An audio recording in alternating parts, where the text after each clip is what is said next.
Hi, I'm Shareen and this is the Babybenz. If you watched us, you probably know us. A lot of you asked about an About Babybenz video and this is it.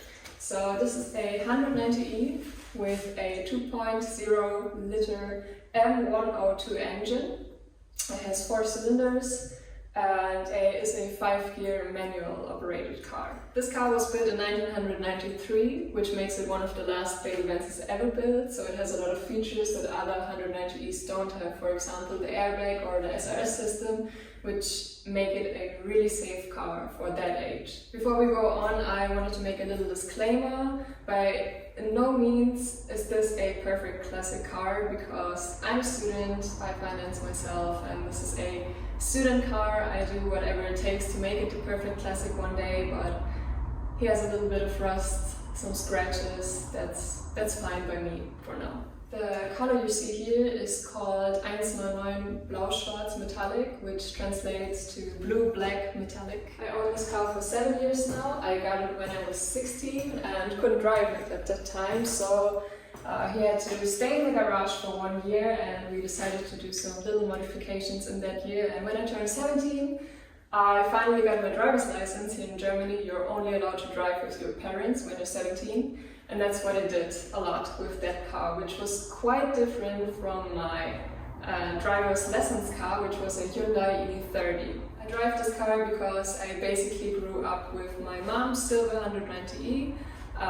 When I was really small, I always said when I turn 18, I want a 190e, but not in silver, I want a black one with really loud music. And now we're here, so childhood dream achieved. Ever since I own this car, I drove 70,000 kilometers with it safely, which I'm really happy about. And as you probably know, my dad and I, we do everything that has to be done on the car by ourselves, except for oil changes, because that's way too messy if you do it by yourself. Like, that's the only thing I don't do by myself, but the rest we all try to make it as good as possible. One of the first things we did with this car was equip it with a sports exhaust. This one has a really subtle sound, it's not over the top or anything. I just like the AMG look it gave the car.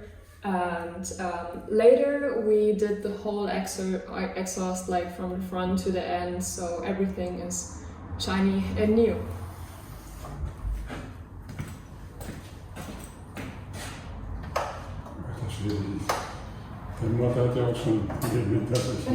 You wanted to know every little thing I did on this car, or we did on this car, so I had to write them down because I don't want to forget anything, so I'm reading them off this list.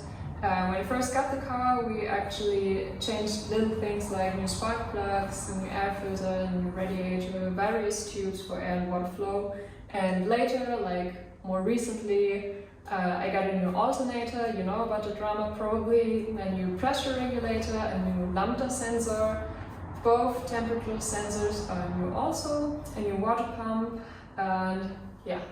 Please excuse this wrecked mat because this is not an original one, it was just like something we did, and what you see here is from times when I was driving very fast. I don't do that anymore with this car, so just a little explanation.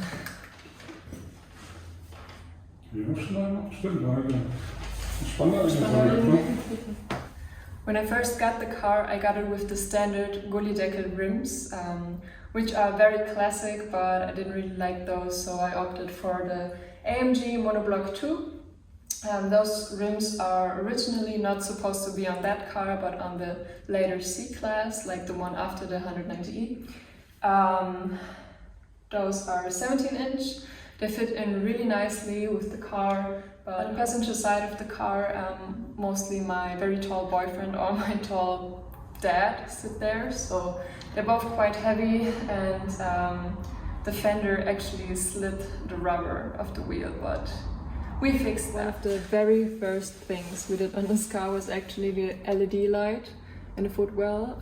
I asked my dad if he could install it for me because I saw it in the S-Class at that time, and I really liked the ambient light and I wanted something similar for my car.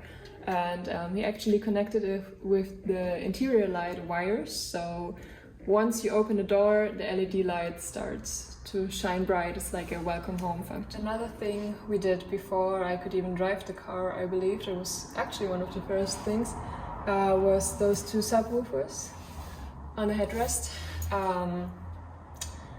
They're quite powerful, they weren't too expensive. Those are JBL subwoofers. I don't know the specific kind right now, but they lasted for a very long time now and I still love the sound very much. Don't let this view fool you, because the rear seats of the 190e are actually quite spacious. I'm just a really tall person, I'm 6'1", so front speakers, I had to change them a lot because they always broke. I always put tweeters in that because that's what you're supposed to do.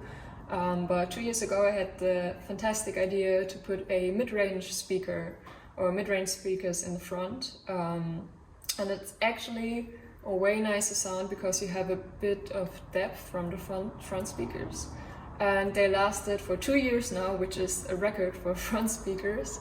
So I'm really satisfied with how that came out because mid-range speakers in the front are actually the best idea if you have like a lot of power, like subwoofers in the back. So they balance each other very well, and they still have like the high-pitched sounds. They still give that, but more of a deeper sound compared to tweeters. On top left we have a free speaking device. This is what the cockpit looks like. We have an airbag. There's the 5-gear manual. We have switches for both front side windows and a switch for the side mirror. A navigation system, because I use that a lot. As you can see, we did quite some things already, but there's still a lot of work ahead since this car has some rust, especially underneath. I can't show you that at the moment, but yeah, we definitely need to do something, but I'm excited for that because I love working on my car. My dad helps me a lot. So it's a little project, but I'm excited to make the perfect classic out of it. Alright guys, so I hope you liked this little video. I already know that I probably forgot a lot of things, so maybe there's a second version coming or an improved version. Let's see, but if you have any questions or anything you want to tell me, you can write it in the comments or write me a direct message. I swear I'll answer it, and yeah, goodbye from us too.